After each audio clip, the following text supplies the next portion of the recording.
Hello YouTube, this is MrShiningTime. This is the first video response I've made in a while.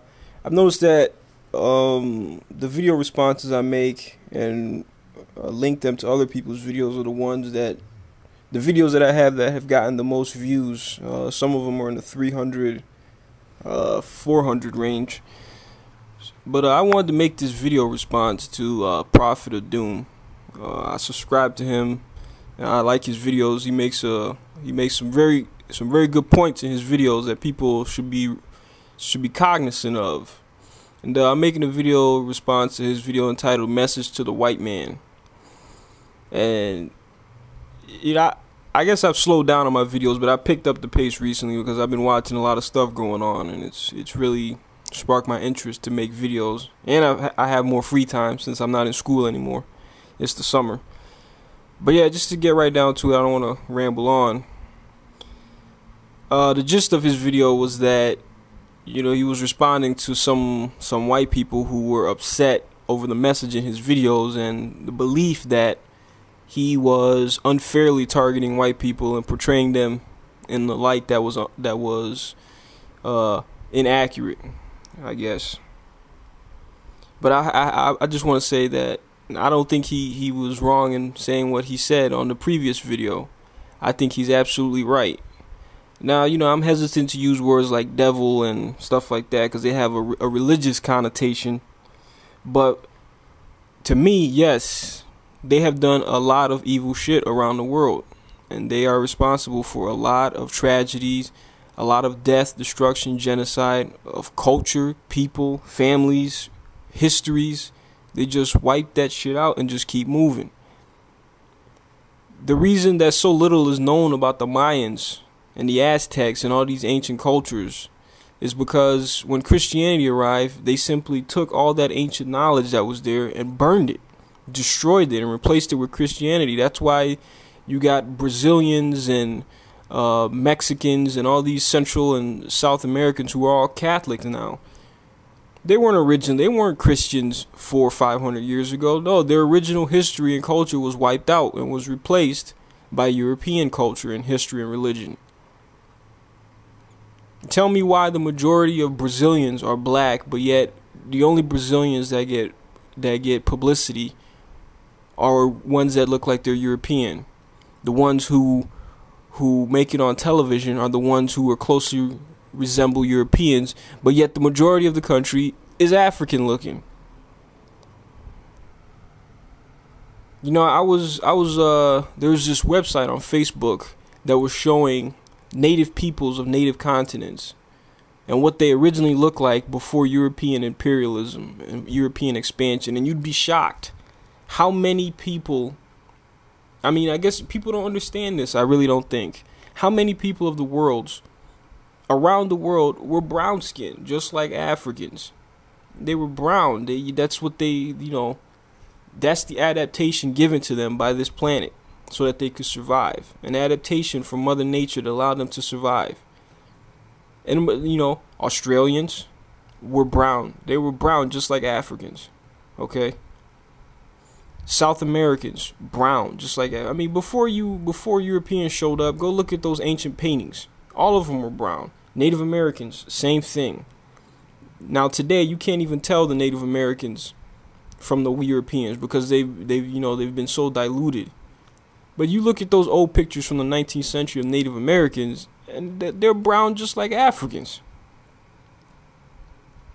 So yes, Europeans have spread through violence, not peaceful means, through violence, their culture, their genes throughout the world. And so he is perfectly justified in what he said, and I wholeheartedly agree. I'm making my way through W.E.B. Du Bois's The Soul of Black Folks right now.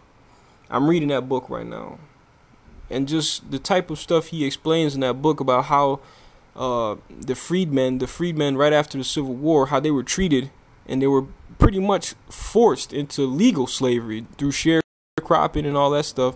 It's heartbreaking to hear about how these people had to live. They were in perpetual debt. And I recommend people read that book because even though the book was written 100 years ago, it's still relevant to today. The stuff Du Bois talks about in that video, you still see in society today, about how African Americans during that time were careless with money. They didn't know the value of saving and investing in anything and trying to own the farms. They would just rather rent the farms from the white owners and just work it, rather than save up the money and try and buy their own farm. And you see that today. I mean, that's relevant in today's world, here in the 21st century. You know, our people have no savings, no concept of investing or, you know, trying to build something like that. And that's what's going to lead to your ultimate survival, is what a major theme in Prophet of Doom's videos is, having an infrastructure and a support network in place, so that when, you know, the trucks stop rolling, you have a place to go. You have people to back you up. You know, I just to wrap it up, you know, I was scrolling through some of the video, the comments on the video, and you know, this thing that white people like to do is they like to deflect racism. You know, no, it's not about color, it's about class. You know, it's more about class warfare than racism. That's bullshit. That is complete and utter bullshit. It's not about class at all. You are a black man first, regardless of anything else in this country. It doesn't matter if you're president of the United States. It doesn't matter if you're a doctor at UCLA. It doesn't matter if you're a basketball star. It doesn't matter if you're just some average Joe on the corner. You are a black man first before anything else. That's the first thing that anybody sees in this country. And the rich African Americans aren't going to be spared anything. They weren't spared when it came to white injustice. The rich were not spared over the poor blacks. There's never been any solidarity between rich black people and rich white folks. That's never happened. Alright? It's not about class, it's about race. Stop trying to deflect it. Because when it comes down to it, those rich people, you know, living in those gated communities, they don't want your black ass over there. And it doesn't matter even if your income is comparable to theirs. They don't want you in their neighborhoods. So is that what, I mean, what is that? You know? So, you know, I definitely agree with what Prophet of Doom has to say.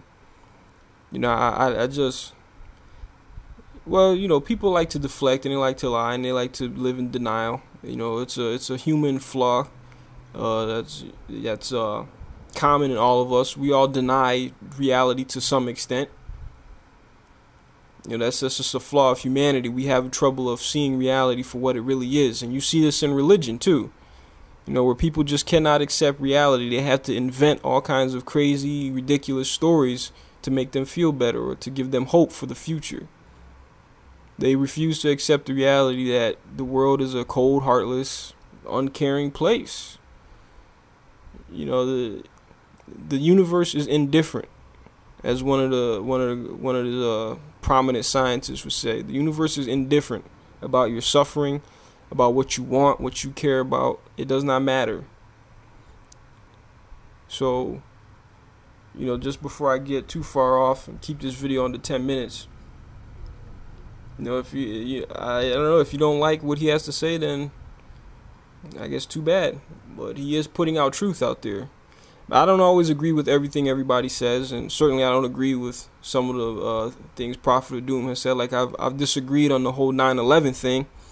You know, I'm still not convinced of a motive for 9/11. You know, I believe it was more than just simple terrorists from Afghanistan or Pakistan or whatever the fuck they were from. But I'm still trying to figure out the motive for why someone would do that. But anyway, not to deviate too far, that's all I wanted to say. Thanks for listening.